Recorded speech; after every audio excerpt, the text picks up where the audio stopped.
Australia was ready, cameras were rolling, banners were printed, schedules were locked, and then suddenly everything changed in one brutal phone call. Prince Harry stood frozen as Meghan's charity appearance was pulled at the last minute, leaving organizers scrambling, guests whispering, and social media exploding with one savage question: did Australia finally slam the door shut? What was supposed to be a polished redemption moment turned into chaos so fast that even insiders were stunned. Meghan had reportedly been lined up for a high-profile appearance at a major charity gala in Sydney, a carefully curated evening built around vulnerable families, donors, and emotional speeches. The kind of event designed to rebuild image, soften headlines, and create those warm, smiling photos that travel around the world.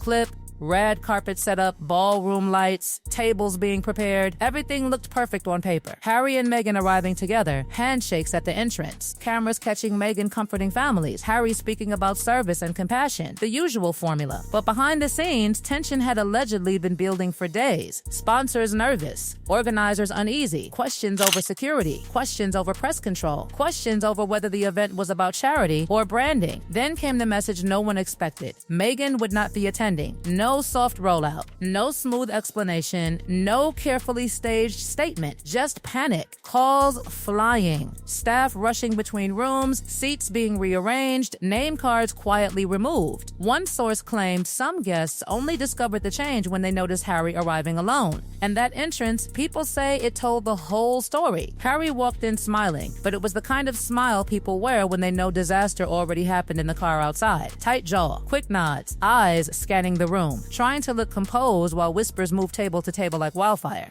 Clip, man entering formal event alone, cameras flashing. Because make no mistake, this was not just a no-show. This was humiliation wrapped in polite applause. Some claimed Meghan pulled out over security concerns. Others said scheduling conflicts. Others insisted she was never fully confirmed. But the public was not buying the sudden fog of excuses. Why? Because invitations had circulated with her name attached. Promotional chatter had already linked her to the night. Donors had reportedly paid expecting the royal adjacent star power package. And when expectation meets absence, anger arrives fast. One guest allegedly muttered, "We donated for the cause, but they sold us a headline." That line spread like gasoline.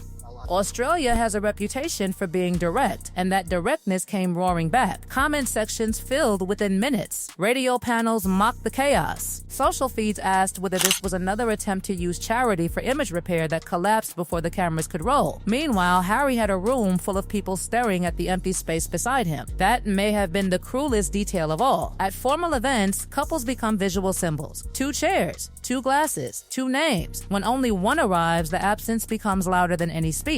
Harry was suddenly not the prince at a charity gala. He was the man explaining why Meghan wasn't there without saying anything at all. Witnesses claimed he looked irritated when asked casually where Meghan was. Others said he became overly cheerful, chatting longer than usual, laughing too hard, shaking too many hands, classic signs of someone trying to outrun a headline already forming. And the headline was vicious. Prince Harry shocked as Australia pulls Meghan's charity appearance last minute. Whether Australia pulled it or Meghan withdrew, perception had already chosen its winner. Then came another layer of drama. Insiders whispered that some organizers were worried Meghan's attendance would overshadow the families the charity was meant to help. Think about that. The very presence meant to attract attention may have threatened to consume the event itself. If true, that is catastrophic branding. Because when a charity fears your spotlight more than it values your publicity, something has gone deeply wrong. Harry reportedly still gave remarks thanking volunteers and praising community resilience. But every sentence landed under a shadow. People were listening for what he didn't say. No mention of Meghan early on? Suspicious. Mention of family commitments? Calculated. Smiling too much? Forced. Looking down at notes? Angry. That is what happens when narrative slips out of your hands. Every blink becomes evidence. And then, just when the room thought it had survived the awkwardness, a donor reportedly asked staff whether refunds were available for premium photo packages tied to the couple's appearance. Imagine that sentence floating through a ball ballroom. Brutal, because charity nights depend on generosity, dignity, momentum. Instead, this one was now running on embarrassment. Some defended Meghan instantly, saying women are judged more harshly, saying unforeseen issues happened, saying public cruelty had become fashionable. Fair points. But critics fired back just as fast. Then why attach the name at all? Why let anticipation build? Why let Harry walk in alone to absorb the blast? That question hit hardest. Did Meghan step back and let Harry take the hit? If so, the optics were merciless. He stood there facing cameras, chatter, confusion, while she remained unseen. Once again, Harry became the shield while Meghan became the mystery. And Australia noticed, because this country doesn't always punish scandal. Sometimes it punishes performance. If people sense they are being managed, sold to, or emotionally choreographed, the reaction can turn ice cold. By the end of the evening, the charity had raised money, smiles were forced, speeches were made, and polite applause happened on schedule. But the real event was outside the ballroom, where headlines were multiplying by the minute. One absent arrival had stolen the entire night, and somewhere in the back corridors, people were reportedly asking a far more dangerous question than "Where's Meghan?" They were asking, was this cancellation forced? That single question would not go away. Was this really Meghan choosing not to attend, or did someone inside the event decide the risk had become too high and quietly pull the plug before the cameras arrived? Because once the night ended, new whispers started spilling from every direction, and each version sounded messier than the last. One insider claimed donor complaints had begun days earlier, with some longtime supporters warning they did not want a charitable mission turned into a celebrity rescue campaign. Another claimed media rules requested by Meghan's side had frustrated organizers, including camera angles, restricted access, and control over who could ask questions. Suddenly, the cancellation looked less like a simple scheduling issue and more like a pressure cooker that finally burst. And Prince Harry? He was left standing in the middle of it all. Witnesses said after the formal remarks, he moved quickly through the room, smiling on command, thanking sponsors, posing for selective photographs, but the energy around him had changed. This was no triumphant return.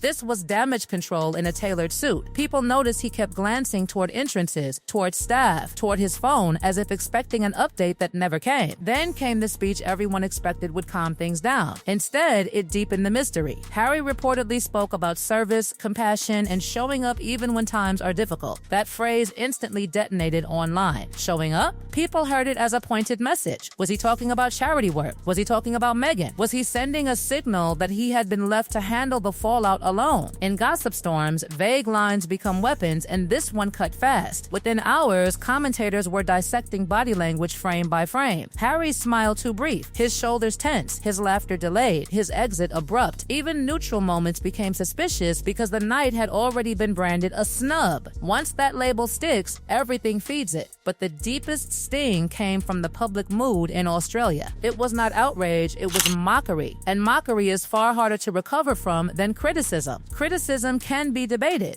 Mockery means people have stopped taking the performance seriously. Memes flooded social media showing empty chairs, missing name cards, and captions like, "The most talked about guest never arrived." Others joked that Meghan's attendance vanished faster than a press statement. Brutal, ruthless, effective. Then another rumor surfaced that made the whole thing even worse. Some claimed local organizers had suggested replacing the couple-centered arrival with a family-focused opening segment after concerns the cause itself was being buried beneath celebrity noise. If true, that means the event may have tried to reclaim its own spotlight from the very guests invited to boost it. Imagine the humiliation of being considered too distracting for a charity appearance built around you. And this is where Harry's position became tragic, because whether fair or unfair, he once represented stability, duty, and reliability. Yet now he was trapped inside repeated episodes of confusion, cancellations, and image storms. Every awkward moment chips away at public patience. Every headline adds weight. Every unexplained exit becomes part of a pattern people think they already understand. Sources then whispered that Harry was frustrated after the gala and wanted clearer planning moving forward. If true, that line says everything. Clearer planning means someone believed this chaos was preventable. Clearer planning means somebody dropped the ball. Clearer planning means the team around them may be cracking under pressure. Meanwhile, Meghan remained absent and silent, which only magnified the noise. No surprise video call, no apology statement, no warm message to the families, no graceful recovery move. Silence can sometimes be elegant, but in scandal moments, it often looks like retreat. And while she stayed invisible, Harry carried every camera flash alone. Then, donors reportedly began began asking whether future events would focus less on celebrity names and more on direct community impact. That is the sentence no public figure wants attached to them. It suggests the brand became a burden instead of an asset. Once organizers start thinking attention costs more than it brings, invitations quietly disappear. By the next morning, newspapers and online panels had already turned the night into a symbol of something larger, a couple struggling to convert fame into goodwill and goodwill into trust. Australia, known for blunt instincts, seemed to send a message without needing official statements, show substance or expect skepticism. And Harry had to read all of it. Imagine waking up after trying to save the evening only to see headlines calling you shocked, humiliated, abandoned, embarrassed. Imagine knowing the cause itself was overshadowed by the absence beside you. Imagine realizing that no matter what you said at the podium, the only story anyone cared about was who did not walk through the door. Some still insist the whole drama was exaggerated and unfair. They say unforeseen issues happen, security matters, families come first, and public figures are not machines. That may be true, but perception rules modern celebrity life, and perception that night was savage. Because the public did not see a private scheduling conflict. They saw a prince arriving alone while an event scrambled to erase a promised appearance. They saw a man forced to carry a two-person brand by himself. They saw another chapter in a saga where plans unravel at the worst possible moment. And perhaps the harshest detail of all was this: the charity still went on. Families still attended. Volunteers still worked. Donations still came in, which meant the night proved something dangerous. The mission did not need the drama after all.